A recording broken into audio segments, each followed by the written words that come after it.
1863 সালের 12 জানুয়ারি এই বাড়িতে জন্ম নিলেন বাংলার বীর সন্ন্যাসী স্বামী বিবেকানন্দ। এবং এই বাড়ি সাক্ষী রইল সেদিনের নরেন্দ্রনাথ দত্ত থেকে আজকের স্বামী বিবেকানন্দ হয়ে ওঠার। আজ তার 163তম জন্মতিথি। অষ্টাদশ শতকে স্বামীজির প্রপিতামহ রামমোহন দত্ত এই বাড়ি তৈরি করেন। পিতা বিশ্বনাথ দত্তের অকাল মৃত্যুর পর পরিবারের উপর নেমে আসে এক গভীর সংকটের ছায়া।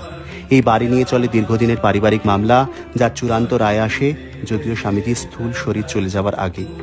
আইনগতভাবে এই বাড়িটির অধিকার আসে মা ভুবনেশ্বরী দেবী ও তার ভাইদের হাতে। স্বামীজির অন্যতম সন্ন্যাসী গুরু ভাই স্বামী প্রেমানন্দ এই বাড়িকে ঘিরে এক সুদূর প্রসারী ভাবনার কথা বলেছিলেন।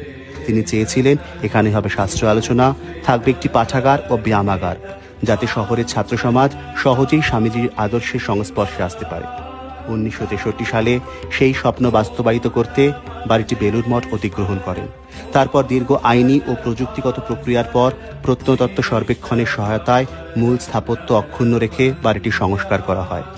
পুনরুদ্ধার হওয়া এই হেরিটেজ বিল্ডিংয়ে আজও সংরক্ষিত আছে স্বামীজির জন্মকক্ষ, ধ্যান কক্ষ, ঠাকুর দালান ও নানা স্মৃতি বিজড়িত দর্শন।